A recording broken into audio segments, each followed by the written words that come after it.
안녕하십니까. 지금 한국산업인력공단에서 인턴으로 근무하고 있는 울산대학교 경제학과를 졸업한 박인혜라고 합니다. 반갑습니다. 우선 다른 발표자분들께서는 이미 입사를 하시고 대리님이 되시기도 하고 하셨는데 저는 아직 2주 전만 해도 여러분과 같은 취업 준비생이었던 인턴 사원이기 때문에 제가 과연 무슨 말씀을 드릴 수 있을까 생각을 해봤는데, 제가 이번에 채용을 NCS 기반으로 한 채용 전형에서 합격을 했기 때문에 최대한 NCS와 관련한 내용을 준비하려고 노력을 많이 했습니다. 먼저 목차를 말씀드리면 NCS가 무엇인지 간단하게 설명을 드리고, 그 NCS를 기반으로 한 채용을 제가 어떻게 준비를 했는지, 그리고 합격 후에 어떤 질문을 많이 받았는지에 대한 순서로 발표를 하도록 하겠습니다. 먼저 NCS라고 하면 국가직무능력표준인데 말 그대로 국가가 직무에 필요한 능력을 표준화시킨 것을 말합니다. 그래서 취업 준비생들이 이렇게 중구난방식으로 스펙을 쌓는 것보다는 하고자 하는 직무에 필요한 스펙이 무엇인지를 확실하게 알고 그 스펙만 쌓을 수 있도록 도와주기 위해서 고안된 도구라고 보시면 될 것 같습니다. 우선 자기소개서 같은 경우에는 어떤 자기소개서라도 마찬가지일 텐데 구체적이고 명확하게 쓰는 게 중요한 것 같습니다. 저희 공단 자소서 같은 경우에는 이런 식으로 문제와 함께 어떤 직업 기초 능력이 나타나야 하는지를 명시를 해주었습니다. 그래서 저는 실제로 제가 대외 활동에서 회계 역할을 한 적이 있기 때문에 그때의 일을 쓰고 문제가 어떻게 생겼는지, 제가 그 문제를 어떻게 해결했는지를 최대한 문제 해결 능력이 보일 수 있도록 집중해서 작성을 했습니다. 다음으로 가장 많이 궁금해하실 부분이 아마 필기평가라고 저는 생각이 되는데, 여기서 직업 기초능력이라고 해서 아까 김진실 팀장님께서 말씀해주신 대로 일단 직장인이 되려면 기본적으로 필요한 10가지 능력을 직업 기초능력이라고 합니다. 그 중에서 공단이 채용 공고문에 먼저 제시해준 5가지 직업 기초능력에 대한 설명을 일단 읽었고요.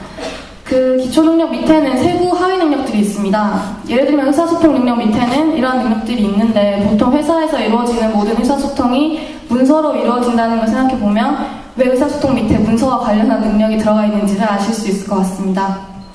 실제로 제가 시험을 치러 갔을 때 보고서를 주고 그 보고서를 요약한 내용을 고른다던가 아니면 보고서의 제목을 고른다던가 이렇게 보고서를 제가 이해를 하고 있는지 묻는 문제들이 많이 나왔습니다.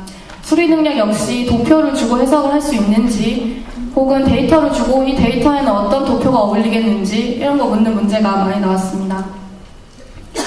다음은 면접입니다. NCS 사이트를 모두들 이용해 보셨는지 모르겠는데 거기 가면 학습 모듈 검색이라고 해서 직무를 검색할 수 있는 기능이 있습니다. 그래서 그 기능으로 검색을 한 후에 제가 하고자 하는 직무에서 필요한 능력들이 무엇이 있는지를 보고 제가 그런 능력을 가지고 있다는 것을 면접에서 어필하기 위해서 제 경험을 정리해보는 시간을 가졌습니다. 일단 저는 사무직을 원했기 때문에 대분류 경영회계 사무에서 중분류 총무 인사로 타고 들어간 다음에 소분류 일반 사무, 세분류 사무 행정으로 들어갔습니다. 그렇게 들어가면 필요 능력 단위로 이렇게 쭉 설명이 나옵니다. 저는 작년에 실제로 공공기관에서 인턴을 해봤던 경험이 있기 때문에 그때 경험을 생각하면서 실제로 제가 문서를 작성했던 거, 데이터를 관리했던 거, 또 회의를 지원하고 보안 교육을 받고 이랬던 모든 경험들을 쭉 정리를 했습니다. 면접에서 어떻게 하면 조금 더 잘 표현을 하고 어필을 할 수 있을지를 생각해보고 면접에 임했던 것 같습니다. 면접은 다대다로 이루어졌고 또 저 역시 이런 기초적인 지식이 없이 들어갔기 때문에 좀 인성 면접이 많지 않을까 생각을 했는데 확실하게 직무 수행 능력을 보는 질문들이 많이 나왔습니다. 상황을 주고 그 상황을 어떻게 해결해 나갈지를 보는 문제들이 많이 나왔고, 예를 들면 내가 보고서를 작성을 해야 하는데 정부 측에서 보고서 양식을 이렇게 작성을 하라고 공고문이 내려왔는데 밑에 관련된 이외 관계자분들께서 그 양식에 동의를 하지 못하겠다고 반발을 하고 나섰다. 그럼 어떻게 해결할 것인가? 이런 식으로 상황을 제시하고 해결하는 방법을 묻는 그런 질문들이 많이 나왔습니다. 지금 취업시장에서 NCS가 화두인 만큼 제가 NCS 기반 채용 전형에 합격을 했다고 하면 가장 많이 묻는 질문이 어떻게 공부하면 되냐고 묻기도 하는데, 제가 드리고 싶은 말씀은 이게 사트나 흠해처럼 뭔가 시험을 지칭하는 단어가 아닙니다, NCS는. 그래서 반복 학습을 통해서 암기를 하고 그렇게 공부하는 것이 아니라 직무에 필요한 능력들을 정리해놓은 직무 사전이라고 보시면 될 것 같습니다. 그렇기 때문에 내가 하고자 하는 직무를 찾아서 거기에 나와 있는 설명대로 내 지식과 커리어를 쌓아 나가는 게 NCS 기반 채용 전형을 준비하는 가장 올바른 방법이라고 생각됩니다. 그리고 스펙추얼이라는 단어가 주는 오해 때문에 생기는 것 같은데, 특히 여기서 말하는 스펙이 모든 스펙을 말하는 것이 아니고 직무와 상관없는 불필요한 스펙을 말합니다. 그래서 보통 예를 들어서 제가 금융권 입사를 준비해서 금융권 관련한 자격증을 따고 만약 인턴을 했다. 그러면 그 스펙들이 다 무시당하는 것이냐? 그게 아니고 그분은 오히려 NCS 기반 전형에서는 굉장히 큰 메리트를 가지고 시작하실 것입니다.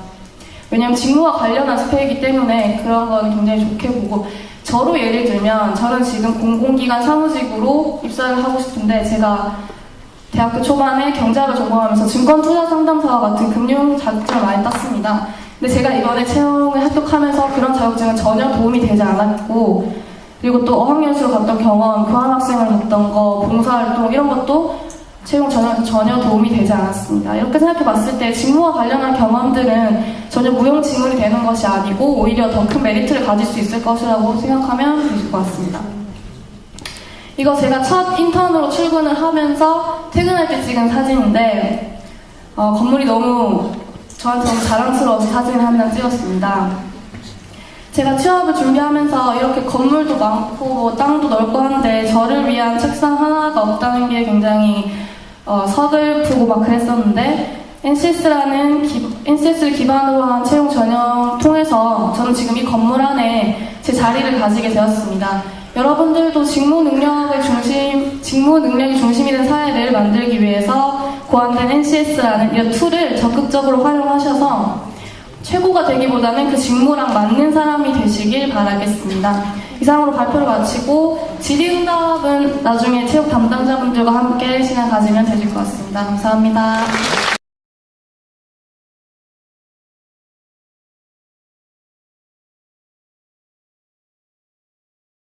안녕하십니까. 저는 한국산업인력공단 인재개발팀에서 근무하고 있는 채용 담당자 황성희 대리라고 합니다.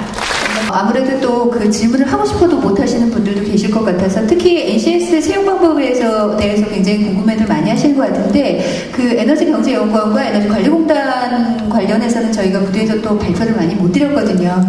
그런 채용 방법이라든가 또 지금 울산 지역 인재 채용 관련해서라든가 혹시 그 계획을 갖고 계신다면 말씀 부탁드리겠습니다. 한국산업인력공단은 어떤가요? 그 NCS 채용 그걸 도입하시는지, 언제 도입하시는지? 저희는 지금 올해 NCS 기반 채용으로 이미 채용이 다 완료가 되었습니다. 그래서 채용 공고 나갈 때부터 NCS 기반 채용한다고 공고를 했고, 또한 직무능력 평가에서도 그 직업기초 능력을 반영하여 시행하였으며, 면접은 아까 모의 면접관으로 저희 공단 센터장님 참석하신 거 보셨죠? 네, 그렇게 해서 그런 방식으로 지금 총 채용을 완료했습니다. 안녕하세요. 저는 울산에 이제 대학을 다니는 아닌데 울산 시민 중에 한 명입니다. 근데 앞에 계시는 공공기관에 가기를 희망하는 사람인데, 저 한국산업인력공단 분께 질문 하나 드리면은 NCS로 다 전환이 되면서, 그러면 그런 인적성 시험을 한국산업인력공단에서 다 주관하는 건지, 아니면 기존처럼 각 회사에서 그런 시험들 주관하는 건지가 일단 궁금하고요. 그리고 두 번째로는 이제 제가 생각하기로는 NCS가 오버올 스펙이 아니라 온 스펙으로 전환하고 있는 과정인데, 그렇다면 이제 절차상에서 시험이 좀 우선되는 것 같다는 이제 판단이 듭니다. 그렇다면은 그런 적성 시험을 준비를 할 때 기존에 있던 그런 교재를 가지고 준비를 할 것인가, 아니면은 어떤 식으로 그걸 준비를 해야 될 것인가, 그것이 궁금합니다. 총 2가지 질문 드렸습니다. 그러면 첫 번째 질문이 NCS가 저희 기관에서 직접 주관을 하는 건지, 아니면은 그 기존에 채용을 진행했던 기존에 다른 일반 회사에서 한다는 걸 질문하시는 건가요? 적성 시험을 치는데 이제 기존에는 이제 그 회사 인사팀에서 이제 문제를 이제 주관하지 않습니까? NCS가 들어오면서 한국산업인력공단에서 그 모든 시험을 다 주관하는 건지, 아니면 기존처럼 그 회사에서 이제 문제를 내는 건지 궁금합니다. 일단 NCS 지금 직무능력평가 시험을 저희 공단에서 전부 다 주관을 하지는 않습니다. 저희 이번 공개 채용 시험에서도 저희가 직접 출제는 하지는 않았고요.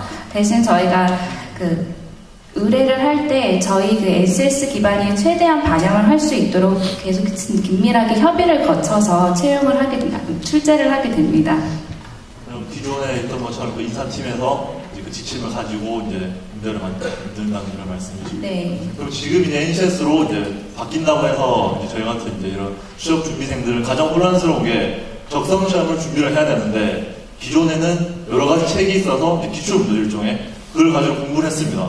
근데 지금은 많이 바뀐다고 하니까 그걸로 준비를 해도 무방할지 아니면은 좀 어떤 식으로 준비를 하면 더 좋을지를 말씀해 주시면 감사하겠습니다.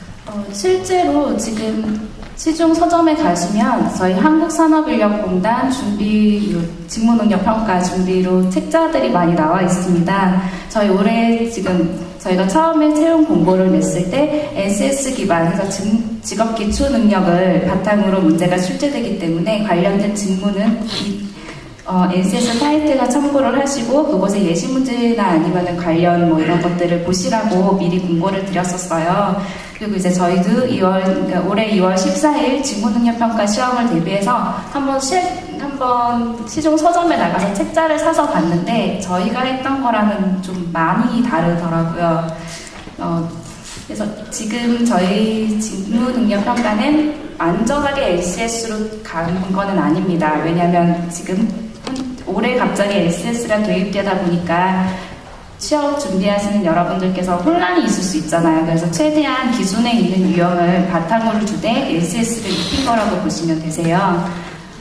아까 그래서 만약에 준비를 하시게 된다면 지금 아까 NCS 채용 소개했던 김실실 팀장님이 말씀하신 것처럼 온스펙 관련 사이트에 들어가시면 예시 문제들이 나와 있습니다. 그거 위주로 한번 참고를 해보시면 좋을 것 같습니다. 네, 답변 감사합니다.